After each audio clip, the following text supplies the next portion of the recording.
G'day. Good to see you again. I've been doing a lot of driving lately. As you can tell, I'm in the car, right?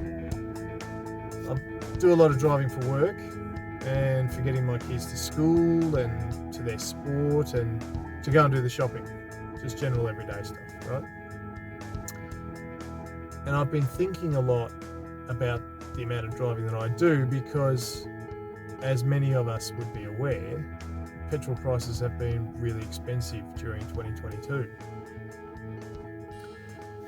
I know that I've certainly spent a lot more money on petrol this year than what I had originally budgeted for, right? And so I've been looking at ways to cut down on the amount of money that I spend on getting from place to place. And the more I think about it, the more I realise that at different stages of my life, I have not always relied on my car to get around. I've looked at other ways and used other ways of getting from point A to point B. And so this month in Beyond the NDIS, what I thought I would like to share with everybody is to talk a little bit about the different options there are for helping people to get to places that they want and need to be able to live their lives, and looking at the different factors that can influence that kind of decision and the options that are available to you. So before I get into those options, click subscribe to my YouTube channel, Spark Disability Services, if you haven't already done so. And that way you'll always be getting the latest information from Spark and the latest research that I've put together to help you out and to make the most of your NDIS plan, but also other services and other opportunities that might be out there in the community. All right, let's get to it. We start with public transport. It may be unfashionable and uncomfortable to some of us, but public transport is still a fairly low-cost alternative to driving or taking a taxi. This is especially true if you're travelling in a major city like Melbourne, Sydney, or Perth. Depending on where you are travelling, public transport might include trains, trams, buses, or ferries. Most of Australia's states and territories have a transport card system for travelling in the capital cities and large country towns. You can find out more about the different transport cards in each area of Australia using the links below the video.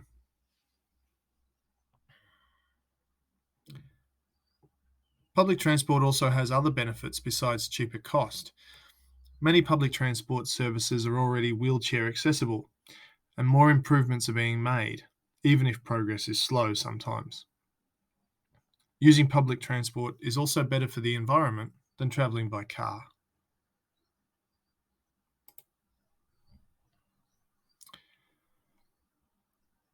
Taxis can be a good option when it is not convenient to get to a train station or a bus stop. In the past, there was often only one taxi company operating in each town, but this has changed as rideshare services have started business in Australia. While taxis are usually comfortable and it can be nice not having to share your ride with anyone, they are also the most expensive option of the ones we're looking at today.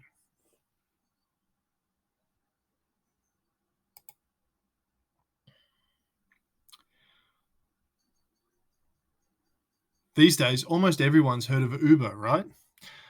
Uber is a well-known example of a rideshare company. Rideshare services work in a similar way to taxis, and you can find out more again in the link below the video. Passengers book a ride through an app or a website and pay via credit card or debit card.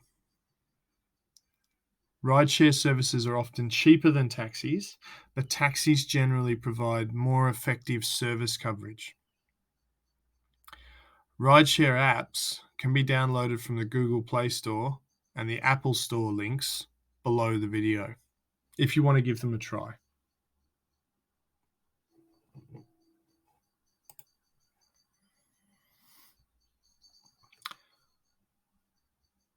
Good old-fashioned riding a bike or walking can be a great way of getting around a local area. Towns and cities across Australia are building more and more bike and walking paths. The best parts of riding or walking include it is good exercise and makes our body and soul stronger. It's good for the environment. No engine fumes from cars or buses here. It's low cost. Buy a bike and a helmet and away you go. If you're walking, well, it's free. Of course, riding or walking is slower than taking the bus or a taxi, and you may not have the time to make long trips. There is also less space to carry things with you on a bike. For these reasons, you might need to plan riding or walking trips out before you leave.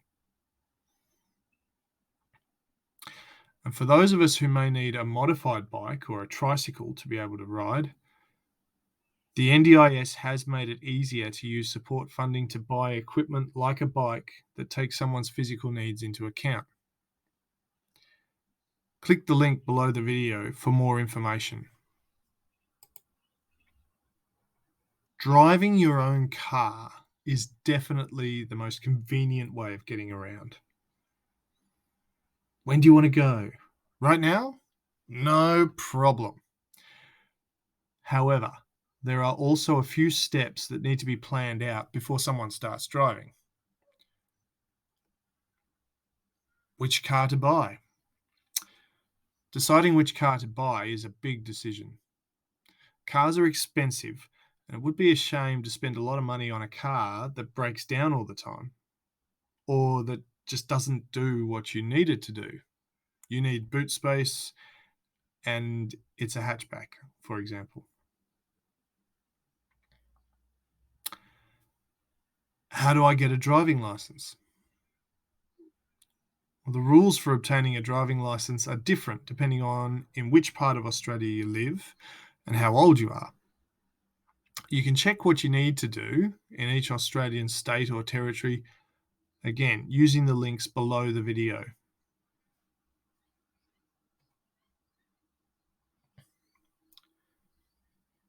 What do I need car insurance for? Well, car insurance protects you from having to pay the full cost of repairing your car and other people's cars if you have an accident. It is very important that you buy car insurance before you start driving. People caught driving without insurance can face heavy fines in all states and territories in Australia. These are some of the questions that you will need to think about if you want to use your own car, but there are many more. We'll have a look at other aspects of owning a car in future Spark journals.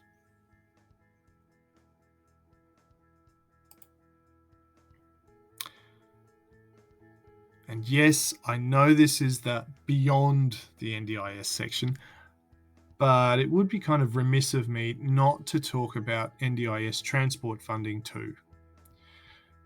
The NDIS provides transport assistance to people who cannot use public transport without substantial difficulty due to their disability. Provided your NDIS funding is plan managed or self-managed, it can be used to pay for transport services, including all of the options we've already discussed. Public transport, taxis, rideshare. It can also be used to have a disability provider, for example, your support worker, drive you where you need to go. To pay for transport support from a disability provider, you will need to take funding from the core budget in your plan, so you might want to make sure you have enough funding to cover the other support services you need before using your plan to pay for transport. Thanks for watching. I hope you found the information in the video useful in helping you to make some decisions about how you're going to get from point A to point B in your life.